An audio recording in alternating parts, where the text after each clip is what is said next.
Swaraj bar association के पदाधिकारियों के हुए नामांकन में कितने अध्यक्ष पद के लिए, उपाध्यक्ष के लिए, कनिष्ठ महासचिव और कैशियर पद तक नामांकन हुए?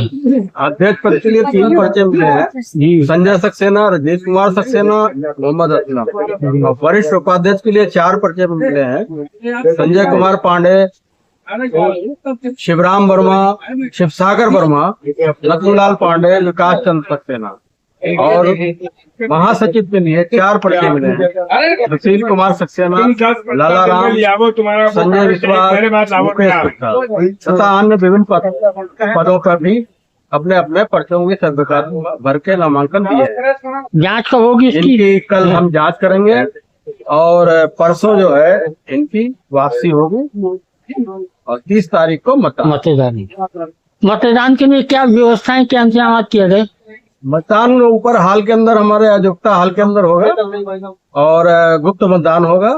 नहीं, किसी अप्रिय घटना ना हो, पुलिस को सूचना हम देंगे और अगर पुलिस चाहेगी अपनी जो व्यवस्था खुद देख लेंगे, हम उसको सूचना दे देंगे। इस तारीख को हमारा इलेक्शन ताकि शांतिपूर्ण ढंग से हो, ताकि शांतिपूर्ण। संजय जी, फिर आपका रणजीत सक्सेना से आमने सामने मुकाबला है। इस बार क्या नया करेंगे कि तो लोग आपको फिर वोट दें?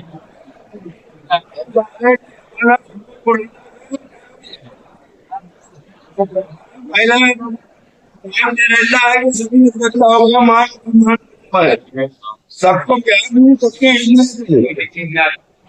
ये मेरा पहला मतलब है।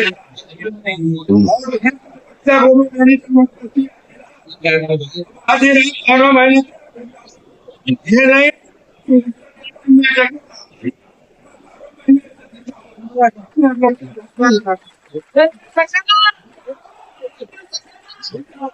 रणजीत जी कहते हैं कि तहसील से भ्रष्टाचार मिटा देंगे, आप क्या कहते हैं?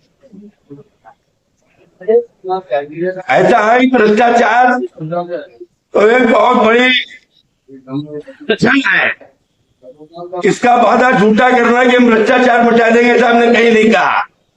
भ्रष्टाचार को कम किया जा सकता है और मैं वक्ता साथियों से कहता हूँ, आज भी कह रहा हूँ नामांकन पर कि जो भ्रष्टाचार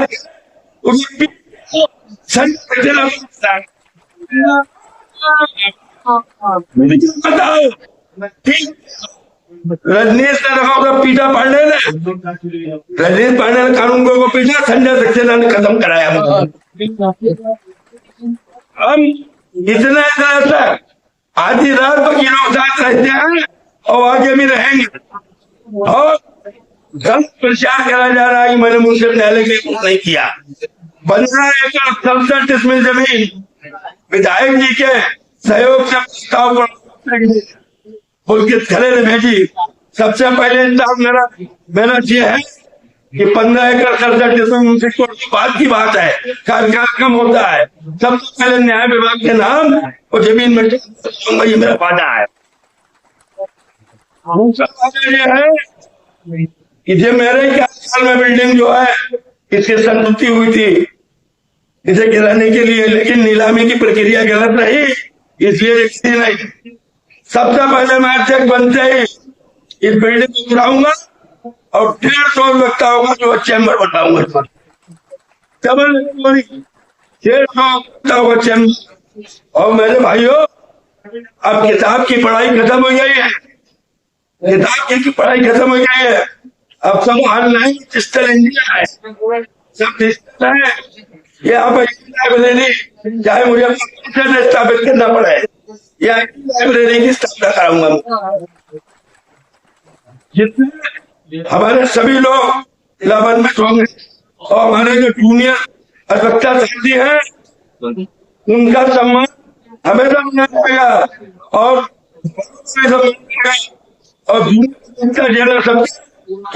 जी, आप अध्यक्ष पद के लिए फिर उम्मीदवार हैं, आपका बार बार संजय से ही मुकाबला होता है, क्या रहेगा आपकी?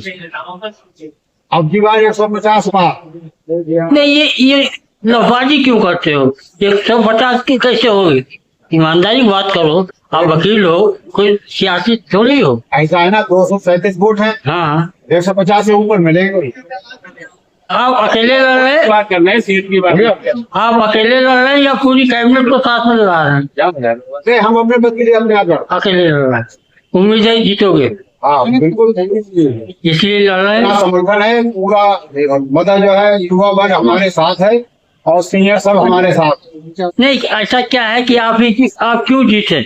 आप ऐसा क्या करोगे वकीलों के लिए जो वकील आपको चुने? देखिए, पहला तो हमारा काम होगा महिला अधिवक्ता हाल का निर्माण कराना, और दूसरा काम ये होगा कि तहसील परिसर में लाइब्रेरी जो हमारे पास 5-7 लाख रुपए की किताबें हैं वो जूनियर अधिवक्ताओं के लिए इलेक्शन के तुरंत बाद यहीं इसी हाल में लगवा देना है। और तीसरा काम यह है कि ग्राम न्यायालय का जो क्षेत्राधिकार है जो 25,000 रुपए तक सीमित है उसको बढ़ा के फुल फ्लैश कराना है जो मुंसिफ कोर्ट का अधिकार है। चौथा काम यह है कि जो भ्रष्टाचार न्यायालय में और अनियमितताएं फैली हुई है उसका निपटारा करना, उसको नाश कर देना है। वकील साहब, जो न्यायालय में या दूसरी जगह पर भ्रष्टाचार है उसका दोषी कौन है? दोषी ऐसा है ना, कहीं तक तो जो उसके लिए एक बात वो कह सकते हैं क्योंकि हम लोग कंट्रोल नहीं करते हैं। हमारे बीच के लोग वहां जाकर के वो अधिकारियों के साथ बैठ के दलाली करने की बात करते हैं, तो अधिकारियों के मन बढ़े हुए हैं और कर्मचारियों के भी मन बढ़े हुए हैं कि एसोसिएशन के पदाधिकारी हमारे साथ बैठ करके दलाली की बात करते हैं, इसलिए वो स्वच्छंद है बिल्कुल, और वो हमें नहीं होने देना है। जो हमारे जूनियर अधिवक्ता हैं एक एक काम के लिए परेशान रहते हैं, उन्हें 10 बार चक्कर काटते हैं, वो उनकी समस्या का निराकरण करना है कि जो पहली तारीख में होने वाला काम है वो पहली तारीख में ही होगा, नहीं होगा तो डंडेबाजी होगी। इस चुनाव में मुंसिफ कोर्ट का कोई मुद्दा तो नहीं है?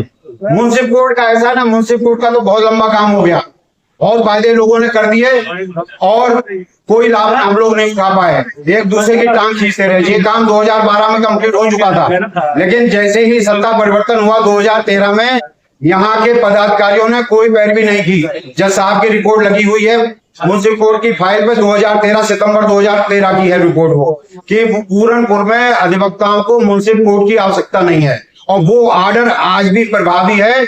और 2013 के बाद में 7 और 5 12 साल हो गए, उससे आगे उसकी कार्रवाई नहीं बढ़ी, वो डेड फाइल आज भी पड़ी हुई है। तो कोई नया मुद्दा नहीं है जो वकीलों को लुभाने के लिए? नहीं, नया मुद्दा हमारा यही है कि भ्रष्टाचार मिटाएंगे और अपनी किताबों से लाइब्रेरी यहाँ चलाएंगे। जिसका 75,000 रुपए का चेक बार काउंसिल से आया था वो हमारे पिछले पदाधिकारियों की जेब में रखे रखे लैप्स हो गया, और वो किताबें 1 पैसे की किताबें नहीं आई, ना उसको दोबारा मंगाने का प्रयास किया गया। Thank you sir. आपका शुभ नाम? लालाराम एडवोकेट। सर, आपने कौन से पद के लिए महामंत्री के पद के है तो आवेदन किया है। क्या उम्मीद है? हमारी उम्मीद है हम सब जीतेंगे और बड़े गर्व का है और गर्व है, और ने जो भी सहयोग किया अधिवक्ताओं का अच्छा ही किया, तो इसलिए हमें पूरी उम्मीद है कि हम यहाँ निर्वाचित होकर आएंगे। यदि आप निर्वाचित हो गए तो ऐसा क्या काम करेंगे कि वकील आपको वोट दें? जी, मैं सबसे पहले धारा 80 यहाँ पर एक मुकदमा चलता है, उसमें जो आकस्मिक भूमि घोषित कराई जाती है, तो उसमें हमारे अधिवक्ताओं को बहुत सी दिक्कतें आती है कि धारा वो 1359 फसली की खतौनी मांगते हैं, जो रिकॉर्ड में फटी हुई उपलब्ध नहीं है, उसकी वजह से हमारे अधिवक्ताओं को बड़ी दिक्कत होती है। इसलिए वो उसको समाप्त करके ये अभिलेखीय कार्रवाई है जो डीएम साहब या लेखपाल महोदय अपनी जांच करके करें। अधिवक्ता कोई भी 1359 फसली की खतौनी करके नहीं देगा, और उसमें 143 वो धारा 80 इनको करना पड़ेगा।